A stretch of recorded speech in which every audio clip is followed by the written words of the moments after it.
Welcome back to the Tetrakan Super Monoblock. This is going to be the first of two videos disassembling a Tascam Portastudio 414 Mark II. In this video I will open the case and show you how to access the cassette transport in order to change belts, etc. And then in the second part of the video I'll show you how to remove the various printed circuit boards, mixer, bottom board that's got the record and play amplifiers on it and everything, so that you could do things like clean the mixer or do any soldering of bad contacts that you need to do. For my convenience as I edit this and just to make the video a bit more concise, the Portastudio is already partly disassembled. So you can see, for instance, that I've already had the mixer out and removed the caps on the various switches. I'll draw attention to that as we go along. So in terms of opening the unit, if all you're going to do is change belts or access the cassette player for other reasons, then the only knob that you'll need to remove is the pitch control knob here. It can be a little difficult to get off your fingers. You could slip dental floss under there. Alternatively, when you lift the top half of this case off, that's going to come off anyway because the pitch control potentiometer is attached to the bottom PCB, so just watch out, this will ping off. The only screw that needs to be removed on this side is there's one screw inside the cassette cavity here. It's going into a plastic mounting post, so it's a wide ferrule type. Then on the other side, I've already removed the screws. They're also wide ferrule screws. They're longer. They're also going into plastic mounting posts. You can see that there are more holes than there are screws. So I've put red tape beside the ones that contain screws when I got this unit. At that point, the case will open. Most of these, you want to tip them forward. There's a cable here. It should be strong enough you can pull it out just with your fingers. Feel free to use needle nose pliers to grab the sides of the plastic plug and pull it out that way if you're not feeling safe about that. And then there's another cable here connecting the mixer section to the bottom board. Again, I'm able to pull that out with my fingers. I beg your pardon, there's two of them. There's another one here. At that point, these parts are separate, so for the purposes of this half of the video, I'll just disregard this upper part. Now, if your counter belt needs to be changed, you can see that's running from the take-up reel to a little pulley underneath the mechanical counter.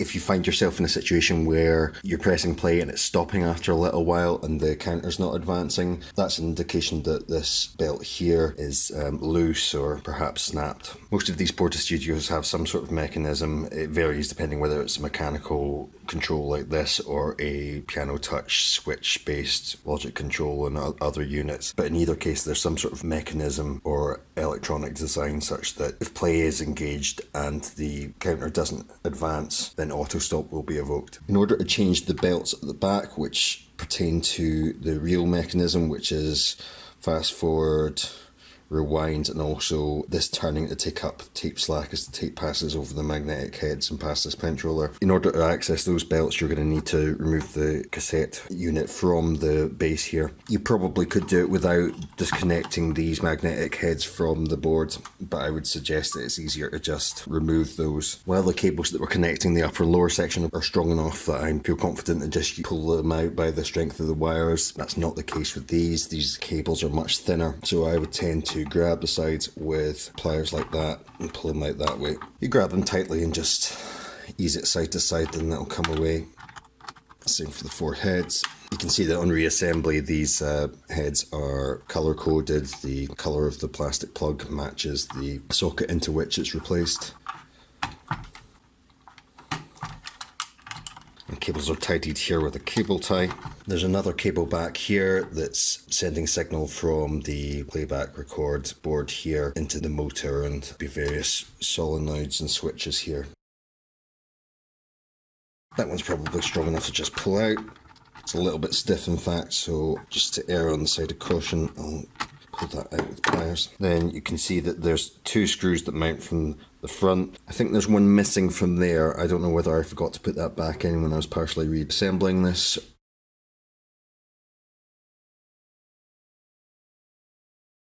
That's the hole for the screw that came through the cassette cavity on top. So if you're reassembling this, don't put another screw in there, you'll block that hole off. These two, they're both creating an electrical connection to earth, to common ground. This one's going through this plug and into this board, whereas this one's making sure that these magnetic heads are earthed. I tend to write on boards and parts somewhere where they're not going to be visible when the Portastudio is reassembled, obviously, but just to remind myself where things go. So you can see I've written an E here to remind myself that there's an earth there, not just the screw. And here I've pointed an arrow to myself saying earth, and C/TC is my shorthand for cable tie. You don't need to use that shorthand, but I do find it useful to kind of mark these things up.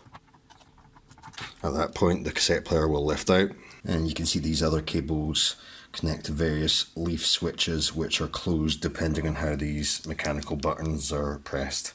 On a Portastudio with electrical control, meaning those sort of piano touch buttons, then these functions would tend to be replaced with solenoids or sometimes other motors. But it's a system of, you know, springs, levers, etc. that we use for control of this one because they're mechanical buttons. Back here we've got two belts that may need to be replaced. This is the main belt that gives drive from the motor to this flywheel, at the centre of which is the capstan. And additionally we've got another belt under here. That smaller belt, there's another pulley just on the far side of this flywheel, and that's turning this reel mechanism. So on the far side of this pulley here there's a cog, and depending on how these mechanical buttons are engaged, then that cog's going to meet with the supply reel, and that's going to create rewind, or it's going to go this way and that's going to create both fast forward and, like I said earlier, the take up of the slack tape as the tape is passed by the pinch roller pressed up against the capstan, creating a steady speed over the magnetic heads. Of the Portastudio mechanisms that I've seen, this is by far the easiest to change the belts. If you've watched any of my other videos, you've seen that most of them require the removal of a metal plate. This belt needs to be removed before I could replace this one, because this one needs to slip underneath there. Hooks between those two pulleys, but this one just simply goes through that pulley there, and then there's a indentation in the flywheel.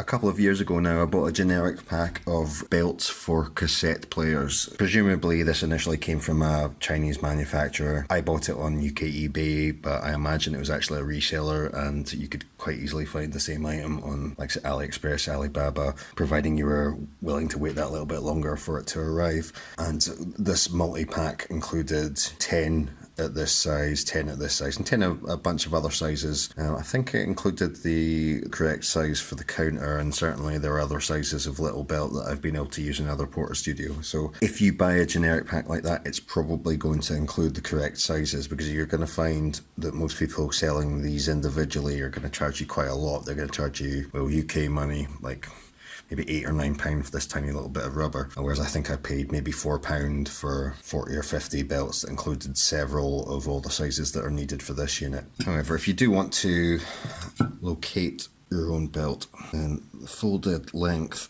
is, what's that, maybe let's say 110 millimeters to 100, probably don't go any longer than 115 millimeters. Like, I've devised quite accurate ways to measure the exact distance around here.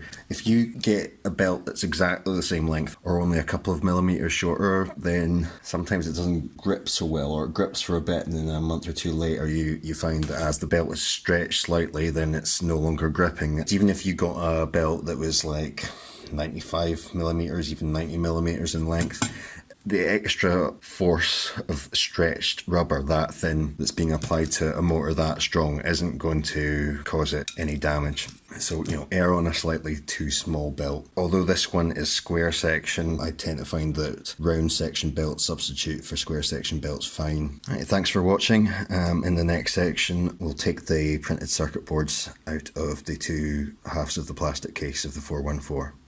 Bye for now.